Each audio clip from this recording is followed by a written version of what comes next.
ಮೈಸೂರಲ್ಲೇ ಬೀಡು ಬಿಟ್ಟ ದೆಹಲಿ ಪೊಲೀಸರು ಮನೋರಂಜನ್ ಬಗ್ಗೆ ಮತ್ತಷ್ಟು ಸಾಕ್ಷ್ಯ ಲಭ್ಯ.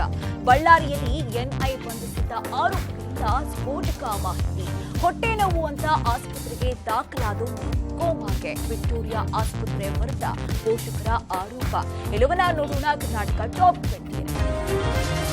ರಾಜ್ಯದಲ್ಲಿ ಮತ್ತೆ ಹಿಜಬ್ ಯುದ್ಧ ಜೋರಾಗಿದೆ. ಸಿಎಂ ಹೇಳಿಕೆಯನ್ನ ಸಂಪುಟ ಸದಸ್ಯರು ಸಮರ್ಥನೆ ಮಾಡಿಕೊಂಡಿದ್ದಾರೆ. ಶಿಕ್ಷಣ ಸಚಿವ ಮಧು ಬಂಗಾರಪ್ಪ ಇದಕ್ಕೆ ರಿಯಾಕ್ಟ್ ಮಾಡಿದ್ದು ಹಿಜಾಬ್ ವಿಚಾರದಲ್ಲಿ ರಾಜಕೀಯ ಮಾಡೋದು ಬೇಡ ಅಂತ ಮನವಿ ಮಾಡಿದ್ದಾರೆ. ಇನ್ನು ಸಿಎಂ ಹಾಗೂ ಕಾನೂನು ತಜ್ಞರ ಜೊತೆ ಚರ್ಚೆ ನಡೆಸಿ ಮುಂದಿನ ನಿರ್ಧಾರವನ್ನ ಕೈಗೊಳ್ತೀವಿ ಅಂತ ಹೇಳಿದ್ದಾರೆ. ಇನ್ನು ಮುಖ್ಯಮಂತ್ರಿಗಳ ನಿಲುವೇ ನನ್ನ ನಿಲುವು, ಅವರ ಹೇಳಿಕೆಯೇ ನನ್ನ ಹೇಳಿಕೆ, ಯಾವಾಗಲೂ ನಾವು ಅವರ ಹಿಂದೆ ಇರ್ತೀವಿ ಅಂತ ಸಾರಿಗೆ ಸಚಿವ ರಾಮಲಿಂಗಾರೆಡ್ಡಿ ಸಮರ್ಥನೆ ಮಾಡಿಕೊಂಡಿದ್ದಾರೆ. ಇನ್ನು ಸಂಸದ ಡಿಕೆ ಸುರೇಶ್ ಮಾತನಾಡಿ ಆಯಾ ಧರ್ಮ ಜಾತಿಗಳಿಗೆ ಅವರದೇ ಆದಂತಹ ಉಡುಗೆ ತೊಡುಗೆ ಆಚರಣೆಗಳಿರ್ತವೆ, ಅದನ್ನ ಅವರು ಪಾಲಿಸಲಿ ಅಂತ ಮುಖ್ಯಮಂತ್ರಿಗಳು ಹೇಳಿಕೆಯನ್ನ ನೀಡಿರಬಹುದು ಅಂತ ಹೇಳಿದ್ದಾರೆ. ಇನ್ನು ಸಿಎಂ ಹೇಳಿರೋದ್ರಲ್ಲಿ ತಪ್ಪೇನಿದೆ ಅಂತ ಸಚಿವ ಸಂತೋಷ್ ಲಾಡ್ ಪ್ರಶ್ನೆ ಮಾಡಿದ್ದಾರೆ. ಹಿಜಾಬ್ ಮೊದಲಿಂದನೂ ನಡ್ಕೊಂಡ್ ಬಂದಂಥದ್ದು. ಸುಪ್ರೀಂ ಕೋರ್ಟ್ 3 ಬೆಂಚ್ ಸದಸ್ಯತ್ವ ಏನೋ ವಿಚಾರಣೆ ನಡೆಸ್ತಾ ಇದೆ. ವಿಚಾರಣೆ ನಡೆಯೋ ಹಂತದಲ್ಲಿದೆ. ಇನ್ನ ಅದು ಆದರೂ ಕೂಡ ಇವತ್ತು ಅವರ ಹಕ್ಕು, ಎಲ್ಲ ಧರ್ಮದವ್ರಿಗೂ ಕೂಡ ಅವರವರ ಉಡುಪುಗಳನ್ನ ಧರಿಸ್ಕೊಳ್ಬೇಕಾದಂಥದ್ದು ಅವರ ಹಕ್ಕು, ಅವರ ರಕ್ಷಣೆ ಮಾಡ್ಕೊಳ್ತಕ್ಕಂಥದ್ದು ಕೂಡ ಅವ್ರ ಹಕ್ಕು. ಇದು ಸೆನ್ಸಿಟಿವ್, ನಾನು ಇಲ್ಲ ಅಂತ ಹೇಳಲ್ಲ. ಇದನ್ನು ಭಾಳ ಪೊಲಿಟಿಸೈಸ್ ಮಾಡಿಕೊಂಡು ನಮಗಂತೂ ಅವಶ್ಯಕತೆ ಇಲ್ಲ. BJP-ಯವರು ಕೂಡ ಅದನ್ನ ಮಾಡ್ಕೊಳ್ಬೇಕು ಅಂತ ಹೇಳಿದ್ರೆ ಅವರಂತೂ ಸಕ್ಸಸ್ ಆಗಲ್ಲ. ಅದೆಲ್ಲ ಬಿಟ್ಟುಬಿಡ್ಬೇಕಾಗತ್ತೆ. ಯಾಕಂದ್ರೆ ಅವ್ರನ್ನೆಲ್ಲ ಕೂರಿಸಿದ್ದಾರೆ ಜನರು. ಸಿಎಂ ಅವ್ರು ಹೇಳಿರ್ತಕ್ಕಂಥದ್ದು ಕಾನ್ಸ್ಟಿಟ್ಯೂಷನ್ ಇದೆ ಇಲ್ಲೋ, ಇದು BJP-ಯವ್ರು ಮಿಸ್ಯೂಸ್ ಮಾಡಕ್ಕೆ ಹೋಗ್ತಾರೆ. ನೀವು ಹೇಳ್ರಿ ಕಾನ್ಸ್ಟಿಟ್ಯೂಷನ್ ಪ್ರಾವಿಷನ್ ಇದೆ ಕೇಳ್ರಿ. ಕಾನೂನಾತ್ಮಕವಾಗಿ ಸಂವಿಧಾನಾತ್ಮಕವಾಗಿ ಅವಕಾಶ ಇದೆ ಇಲ್ಲೋ. ಮಾನ್ಯ ಮುಖ್ಯಮಂತ್ರಿಯವರು ಏನು ತಪ್ಪೇನು ಮಾಡಿದ್ದಾರೆ ಅದರಲ್ಲಿ? ಇನ್ನು ರಾಜ್ಯ ಕಾಂಗ್ರೆಸ್ಗೆ ಹಿಜಾಬ್ ಹೋರಾಟಗಾರ್ತಿ ಮುಸ್ಕಾನ್ ಧನ್ಯವಾದ ತಿಳಿಸಿದ್ದಾರೆ. ನಮ್ಮ ಹಕ್ಕನ್ನ ವಾಪಸ್ ಕೊಟ್ಟಿರೋದಕ್ಕೆ ಧನ್ಯವಾದ. ಹಿಜಾಬ್ ನಮ್ಮ ಸಂಸ್ಕೃತಿ, ನಮ್ಮ ಹಕ್ಕು. ಹಿಜಾಬ್ ವಿವಾದದಿಂದ ಅನೇಕ ಹುಡುಗಿಯರು ಶಿಕ್ಷಣದಿಂದ ವಂಚಿತ ಆಗಿದ್ರು. ನಾನು ಸಹ 1 ವರ್ಷ ಕಾಲೇಜಿಗೆ ಹೋಗಿಲ್ಲ. ಶಿಕ್ಷಣದ ವಿಚಾರದಲ್ಲಿ ರಾಜಕೀಯ ಬೇಡ, ಧರ್ಮಗಳ ನಡುವೆ ಸಂಘರ್ಷ ಬೇಡ, ಎಲ್ಲಾ ಧರ್ಮವೂ ಒಂದೇ, ಮನುಷ್ಯರ ರೀತಿ ಬದುಕೋಣ ಅಂತ ಮಂಡ್ಯದಲ್ಲಿ ಮುಸ್ಕಾನ್ ಮನವಿ ಮಾಡಿದ್ದಾರೆ.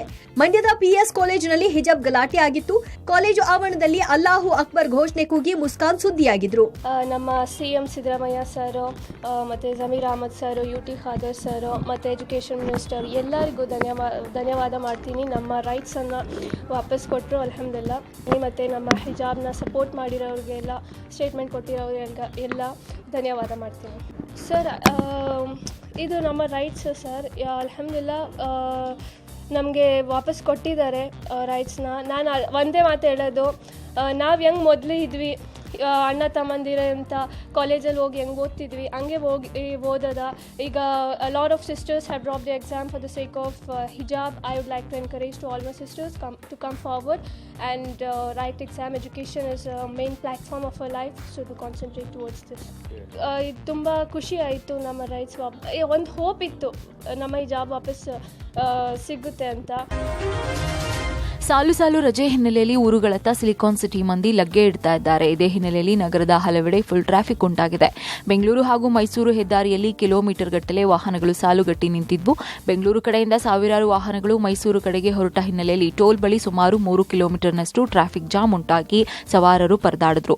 ಇನ್ನು ನೆಲಮಂಗಲ ರಾಷ್ಟ್ರೀಯ ಹೆದ್ದಾರಿಯಲ್ಲಿ ವಾಹನಗಳ ದಟ್ಟಣೆ ಕಂಡುಬಂತು. ಸ್ವಂತ ಊರು ಹಾಗೂ ಪ್ರವಾಸಿ ತಾಣಗಳ ಜೊತೆ ಕುಟುಂಬ ಸಮೇತ ಜನ ಟ್ರಿಪ್ ಹೊಡಿತಾ ಇರೋದ್ರಿಂದ ಟ್ರಾಫಿಕ್ ಜಾಮ್ ಆಗಿದೆ. ಇನ್ನು ರಾತ್ರಿ ವೇಳೆ ಮತ್ತಷ್ಟು ಟ್ರಾಫಿಕ್ ಜಾಮ್ ಉಂಟಾಗುವ ಸಾಧ್ಯತೆ ಇದೆ. ಹುಬ್ಬಳ್ಳಿಯಲ್ಲಿ ಜನ ಮರಳು ಜಾತ್ರೆ ಮರಳು ಅನ್ನೋ ಹಾಗಾಗಿತ್ತು. ಲೋಕಸಭಾ ಚುನಾವಣೆ ಹಿನ್ನೆಲೆ ಉಜ್ವಲ ಯೋಜನೆಯಡಿ ಕೇಂದ್ರ ಸರ್ಕಾರದಿಂದ 5,000 ರೂಪಾಯಿ ನೀಡುವ ವದಂತಿ ಬೆನ್ನಲ್ಲೇ ಕಲಘಟಕಿ, ಧಾರವಾಡದಲ್ಲಿ ಗ್ಯಾಸ್ ಏಜೆನ್ಸಿ ಮುಂದೆ ಜನರು ಸಾಲುಗಟ್ಟಿ ನಿಂತಿದ್ರು. ಆದ್ರೆ ಸುದ್ದಿ ಸುಳ್ಳು ಅಂತ ತಿಳಿದ ಕೂಡಲೇ ಜನ ನಿರಾಸೆಗೊಂಡು ವಾಪಸ್ ತೆರಳಿದ್ರು. ಅಂದಹಾಗೆ ಗ್ಯಾಸ್ ಸಂಪರ್ಕ ಹೊಂದಿದ ಕುಟುಂಬಗಳ KYC ಕಡ್ಡಾಯ ಹಿನ್ನೆಲೆ ಗ್ಯಾಸ್ ಏಜೆನ್ಸಿಯವರು ಈ ಬಗ್ಗೆ ಜಾಗೃತಿ ಮೂಡಿಸಿದ್ರು. ಅದನ್ನೇ ತಪ್ಪಾಗಿ ಅರ್ಥೈಸಿಕೊಂಡ ಕೆಲವರು ಪ್ರಧಾನಿ ನರೇಂದ್ರ ಮೋದಿ 5,000 ಕೊಡ್ತಾರೆ ಅಂತ ವದಂತಿ ಹಬ್ಬಿಸಿದ್ರು. ಇದನ್ನೇ ನಂಬಿದ ಜನ ಗ್ಯಾಸ್ ಏಜೆನ್ಸಿಗಳ ಮುಂದೆ ಜಮಾಯಿಸಿದ್ರು. ಸಂಸತ್ನಲ್ಲಿ ಸ್ಮೋಕ್ ಬಾಂಬ್ ಪ್ರಕರಣಕ್ಕೆ ಟ್ವಿಸ್ಟ್ ಸಿಕ್ಕಿದ್ದು, ಪ್ರಕರಣದ ಮಾಸ್ಟರ್ ಮೈಂಡ್ ಮನೋರಂಜನ್ ಮೈಸೂರಲ್ಲೇ 2 ಬಾಡಿಗೆ ರೂಮ್ ಮಾಡಿದ್ದ. ಕೃತ್ಯಕ್ಕೆ ವರ್ಷಗಳಿಂದಲೇ ಸಂಚು ರೂಪಿಸಿದ್ದ ಅನ್ನೋದು ತನಿಖೆ ವೇಳೆ ಆತನ ಸ್ನೇಹಿತರು ಬಾಯ್ಬಿಟ್ಟಿದ್ದಾರೆ. ವಿಚಾರ ಕೇಳಿ ಮನೋರಂಜನ್ ಪೋಷಕರು ದಂಗಾಗಿದ್ದಾರೆ. ನಮ್ಮ ಬಳಿ ಅಷ್ಟೊಂದು ಹಣವನ್ನೇ ಪಡಿತಾ ಇರಲಿಲ್ಲ, ಯಾಕಾಗಿ 2 ರೂಮ್ ಮಾಡಿದ್ದ ಅಂತ ಪೊಲೀಸರ ಮುಂದೆ ಅಚ್ಚರಿಯನ್ನ ವ್ಯಕ್ತಪಡಿಸಿದ್ರು. ಸದ್ಯ ಸ್ನೇಹಿತರ ವಿಚಾರಣೆ ವೇಳೆ ಈ ವಿಚಾರ ಬೆಳಕಿಗೆ ಬಂದಿದ್ದು ಡೆಲ್ಲಿ ಪೊಲೀಸರು ತನಿಖೆಯನ್ನು ಮತ್ತಷ್ಟು ಚುರುಕುಗೊಳಿಸಿದ್ದಾರೆ. ಮೈಸೂರಲ್ಲೇ ಬೀಡು ಬಿಟ್ಟಿರುವ ಡೆಲ್ಲಿ ಪೊಲೀಸರು ಸತತ 3 ದಿನಗಳಿಂದ ಮನೋರಂಜನ್ ಸ್ನೇಹಿತ ಸಲೂನ್ ಸೂರಪ್ಪನನ್ನ ವಿಚಾರಣೆ ಮಾಡಿದಾಗ ಸತ್ಯ ಬಾಯ್ಬಿಟ್ಟಿದ್ದಾನೆ. ಸೂರಪ್ಪಗೆ ಹೈಟೆಕ್ ಸಲೂನ್ ಶಾಪ್ ತೆರೆಯೋಕೆ ಮನೋರಂಜನ್ ಸಹಾಯ ಮಾಡಿದಂತೆ. ಇದಕ್ಕೂ ಮುನ್ನ ಮನೋರಂಜನ್ ಮನೆಯ ಪಕ್ಕದ ಸಲೂನ್ ಶಾಪ್ ನಲ್ಲಿ ಸೂರಪ್ಪ ಕೆಲಸಕ್ಕಿದ್ದ. ಈ ವೇಳೆ ಇಬ್ಬರಿಗೆ ಪರಿಚಯ ಆಗಿದ್ದು, ಇದಾದ ಬಳಿಕ 4-5 ವರ್ಷಗಳ ಹಿಂದೆ ಅಲ್ಲಿಂದ ಬಂದು ಹೊಸದಾಗಿ ಹೈಟೆಕ್ ಸಲೂನ್ ಶಾಪ್ ಓಪನ್ ಮಾಡಿದ್ದ ಅನ್ನೋದು ಗೊತ್ತಾಗಿದೆ. ಸದ್ಯ ಸೂರಪ್ಪ ಜೊತೆಗೆ ಮತ್ತೊಬ್ಬ ಸ್ನೇಹಿತನನ್ನ ಡೆಲ್ಲಿ ಪೊಲೀಸರು ತೀವ್ರ ವಿಚಾರಣೆಗೆ ಒಳಪಡಿಸಿದ್ದಾರೆ. ಬಳ್ಳಾರಿಯಲ್ಲಿ ಎನ್ಐಎ ದಾಳಿ ವೇಳೆ ಬಂಧನಕ್ಕೊಳಗಾದ ಇಬ್ಬರು ಆರೋಪಿಗಳ ವಿಚಾರಣೆ ವೇಳೆ ಮತ್ತಷ್ಟು ಸ್ಫೋಟಕ ಮಾಹಿತಿ ಹೊರಬಿದ್ದಿದೆ. ಆರೋಪಿ ಸುಲೇಮಾನ್ ಮತ್ತು ಸಮೀರ್ ವಿಚಾರಣೆ ವೇಳೆ ಸತ್ಯ ಬಾಯ್ಬಿಟ್ಟಿದ್ದಾರೆ. ಅಕ್ಟೋಬರ್ 22ರಂದು ಬಳ್ಳಾರಿಯ ಫರ್ಟಿಲೈಸರ್ ಅಂಗಡಿಯಲ್ಲಿ ಅಮೋನಿಯಂ ನೈಟ್ರೇಟ್ ಅನ್ನ ಆರೋಪಿಗಳು ಖರೀದಿಸಿದ್ರು. 1 ಕೆಜಿ ಅಮೋನಿಯಂ ನೈಟ್ರೇಟ್ ಖರೀದಿ ಮಾಡಿರುವುದಾಗಿ ತಪ್ಪೊಪ್ಪಿಕೊಂಡಿದ್ದಾರೆ. ಸ್ಫೋಟಕ ತಯಾರಿಸಿ ದುಷ್ಕೃತ್ಯ ಎಸಗಲು ಮುಂದಾಗಿದ್ರ ಆರೋಪಿಗಳು ಯಾಕೆ ಖರೀದಿ ಮಾಡಿದ್ರು, ಇದರ ಉದ್ದೇಶವಾದ್ರೂ ಏನು ಅನ್ನೋ ಬಗ್ಗೆ ಎನ್ಐಎ ಅಧಿಕಾರಿಗಳು ತನಿಖೆ ಮುಂದುವರೆಸಿದ್ದಾರೆ. 2019ರ ಪುಲ್ವಾಮಾ ದಾಳಿಯಲ್ಲಿ ಆರ್ಡಿಎಕ್ಸ್ ಜೊತೆ ಅಮೋನಿಯಂ ನೈಟ್ರೇಟ್ ಬಳಕೆ ಮಾಡಲಾಗಿತ್ತು.